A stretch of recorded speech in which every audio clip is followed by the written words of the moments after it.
Hello and welcome. It is Tuesday, March 2nd, 2021, and we are continuing in our journey in Numbers. Today we will be reading chapters 11, 12, and 13. Yesterday, if you remember, we read in the Message translation, since that's the one we're going to be reading this week, about dolphin skins.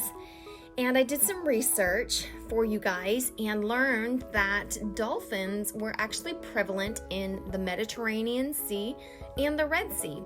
And so what the Egyptians would have had them, they were considered a luxurious item, but the Egyptians would have had them for their clothing or other uses, kind of like the way deer skins were used by our Native Americans here. Remember that when the Israelites left Egypt, God made it so that the Egyptians would just give them their belongings as they left. Just like a get out of here, take what you want and go.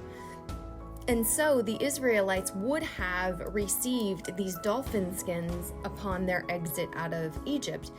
And the dolphin skins would have been, or are, waterproof, and so that was a really great item to use to protect the Ark of the Covenant and the very valuable things in the tabernacle.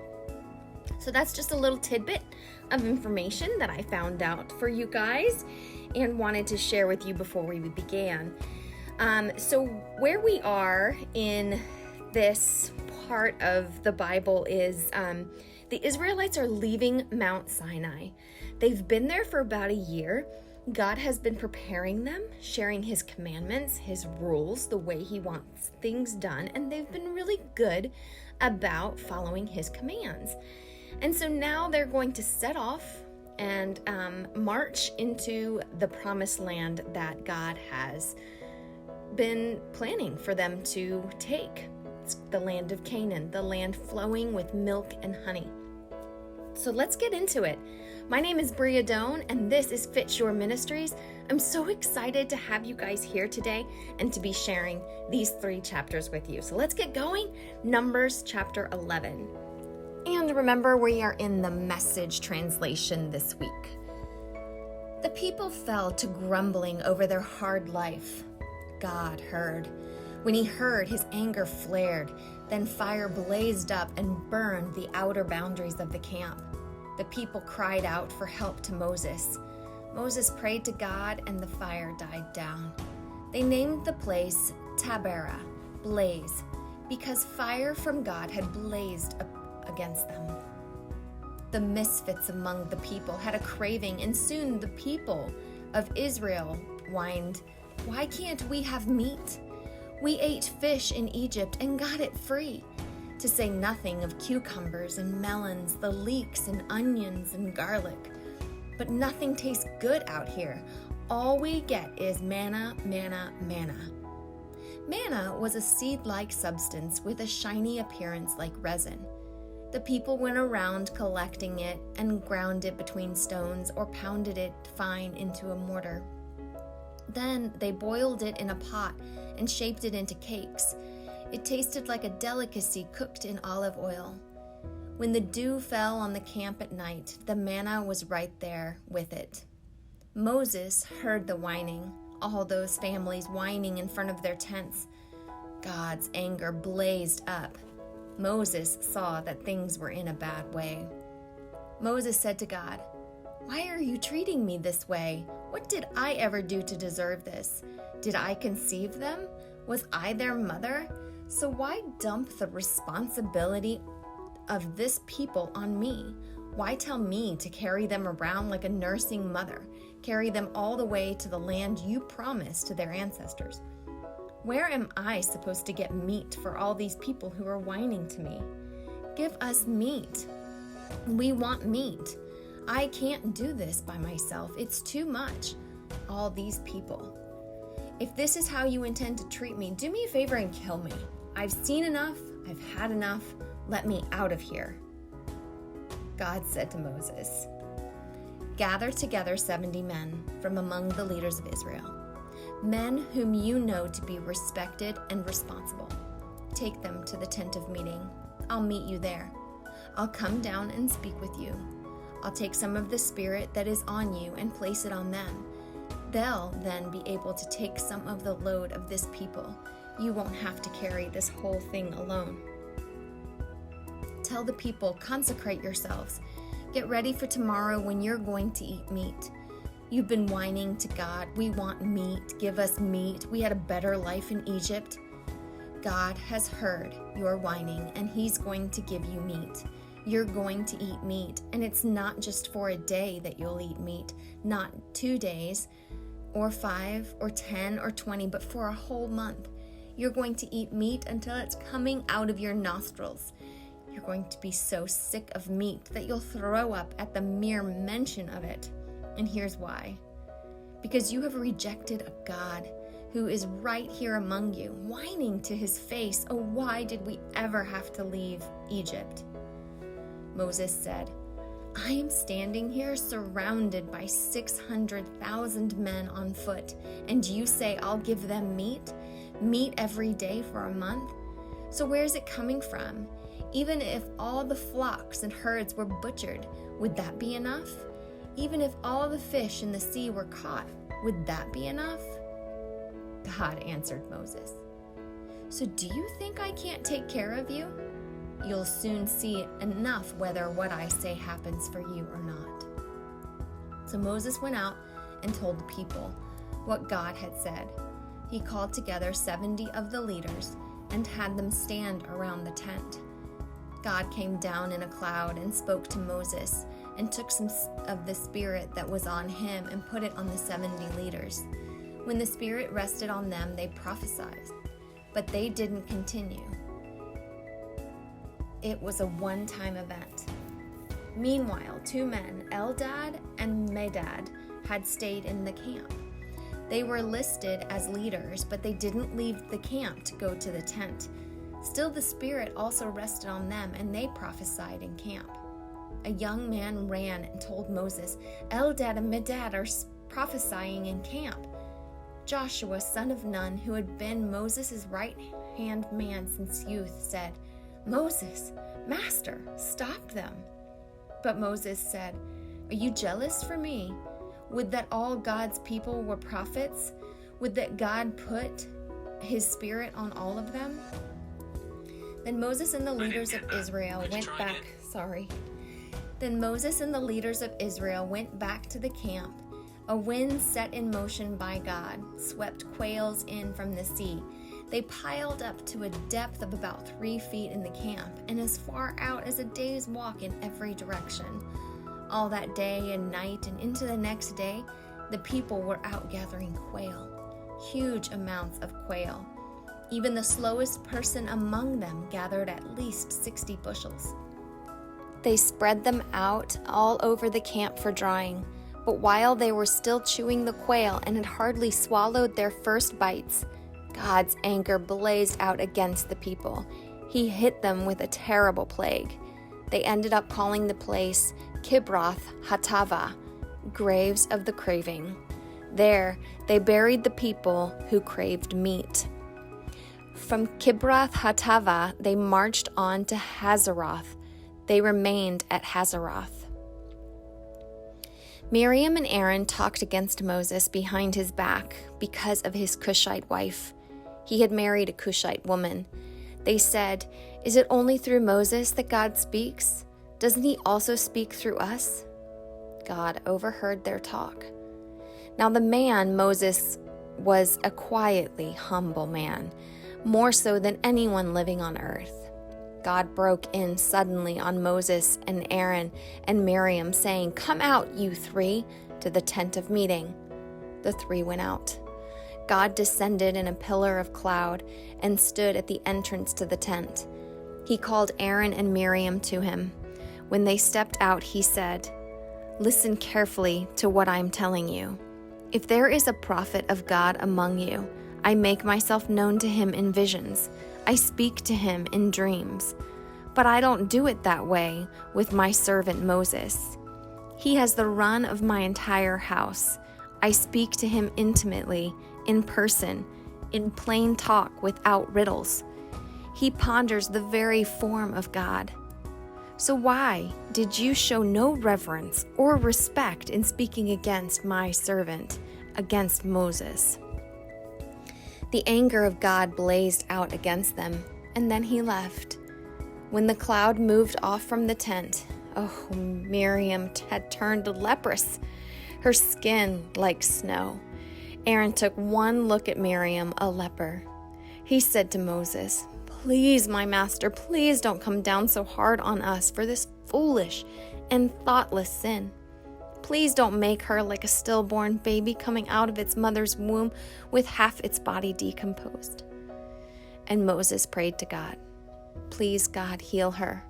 Please heal her." God answered Moses, "If her father had spat in her face, wouldn't she be ostracized for 7 days? Quarantine her outside the camp for 7 days, then she can be readmitted to the camp." So Miriam was in quarantine outside the camp for 7 days. The people didn't march on until she was readmitted. Only then did the people march from Hazeroth and set up camp in the wilderness of Paran. God spoke to Moses, "Send men to scout out the country of Canaan that I am giving to the people of Israel. Send one man from each ancestral tribe, each one a tried and true leader in the tribe." So Moses sent them off from the wilderness of Paran at the command of God. All of them were leaders in Israel, one from each town, one from each tribe. These were their names. From Reuben, Shammah, son of Zaccur. From Simeon, Shaphat, son of Hori. From Judah, Caleb, son of Jephunneh. From Issachar, Igal, son of Joseph. From Ephraim, Hoshea, son of Nun. From Benjamin, Palti, son of Raphu. From Zebulun, Gadiel, son of Sodi. From Manasseh, a Joseph tribe, Gadi, a son of Susi. From Dan, Amiel, son of Gamali. From Asher, Sethur, son of Michael. From Naphtali, Nabi, son of Zophsi. And from Gad, Gul, son of Maki. These are the names of the men Moses sent to scout out the land. Moses gave Hoshea, Salvation, son of Nun, a new name, Joshua, meaning God saves. When Moses sent them off to scout out Canaan, he said, "Go up through Negev and then into the hill country. Look the land over and see what it is like. Assess the people. Are they strong or weak? Are there few or many? Observe the land. Is it pleasant or harsh? Describe the towns where they live. Are they open camps or fortified with walls? And the soil, is it fertile or barren?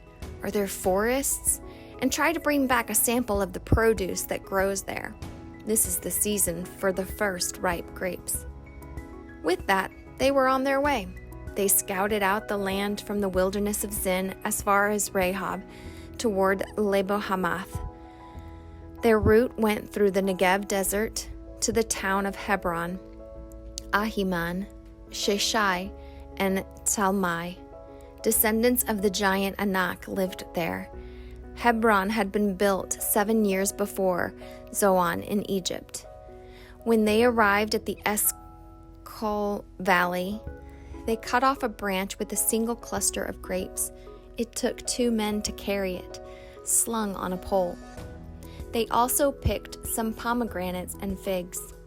They named the place Eshcol Valley, meaning Grape Cluster Valley, because a huge cluster of grapes they had cut down there. After 40 days of scouting out the land, they returned home. They presented themselves before Moses and Aaron and the whole congregation of the people of Israel in the wilderness of Paran at Kadesh. They reported to the whole congregation and showed them the fruit of the land. Then they told the story of their trip. "We went to the land to which you sent us, and oh, it does flow with milk and honey. Just look at this fruit. The only thing is that the people who live there are fierce. Their cities are huge and well fortified. Worse yet, We saw descendants of the giant Anak. Amalekites are spread out in the Negev. Hittites, Jebusites, and Amorites hold the hill country. And the Canaanites are established on the Mediterranean Sea and along the Jordan. Caleb interrupted, called for silence before Moses, and said, "Let's go and take the land now. We can do it." But the others said, "We can't attack those people. They're way stronger than we are. They spread scary rumors among the people of Israel. They said, 'We scouted out the land from one end to the other. It is a land that swallows people whole. Everybody we saw was huge. We even saw the Nephilim giants, the Anak giants come from Nephilim. Alongside them, we felt like grasshoppers, and they looked down on us as if we were grasshoppers.'" Oh my. Oh, children of Israel. Children of Israel. So here we are, 3 chapters in to the traveling through the wilderness, and there's so much complaining. And, you just have to sit and wonder, right? This is the same group of people that were rescued from Egypt and were given so much, right? And they were given manna as much as they wanted. It was just free-flowing, all the time present. But they became greedy for something they didn't have. They became greedy for something in their past. And how often do we become that way too, where what we used to have, we covet and we almost want more than what we do have. We don't see the blessing that we do have. I think it's interesting that, it's thought of we had meat when it was free, but they weren't free. They were a slave nation. So they would rather be slaves eating meat than free eating as much manna as they wanted all the time. So their complaining actually created death in their camp. The plague came down and it killed many Israelites. And then 12 men head out to go check out the land of Canaan, this land that they were to take. And they come back, and 10 of them say, nope. There's giants. There's fortified walls. Their cities are huge. There's people all over. And two men say, no. We can do it. Caleb and Joseph said, no, we can take them. Let's go. We can do it. But as we are going to find out tomorrow, the fear has already struck the Israelite people. And so sometimes just the mention of one negative thing can freeze us in our tracks to the point where we just don't act. We don't step out in faith of our God, of what He's calling us to do. And y'all, if He's calling, He will provide a way.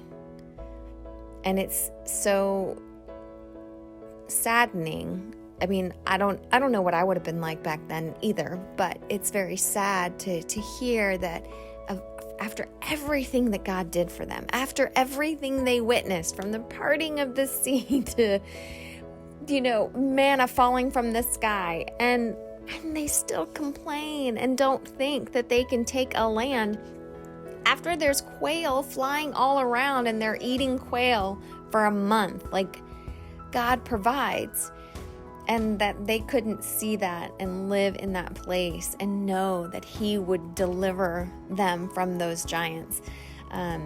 It's just a very good picture of what humanity can be when we don't trust 100% in our God. So, Father, I just ask that You be with us today as we go about our days, that whatever's out there that might feel like a giant in our lives, that You help us see that with You, it's only a little molehill, and that you certainly can conquer it, and therefore we can too, as long as you are by our side. We thank you for being on this journey called life with us. We wouldn't want it any other way, and we are so grateful for your protection and your blessing every day of our lives. In your name we pray. Amen. Y'all, thank you for being along on this journey with me. I look forward to coming back and reading some more Numbers and seeing what kind of trouble are the Israelites going to get into tomorrow. So come on back. Let's find out together. Y'all have a great day and be blessed.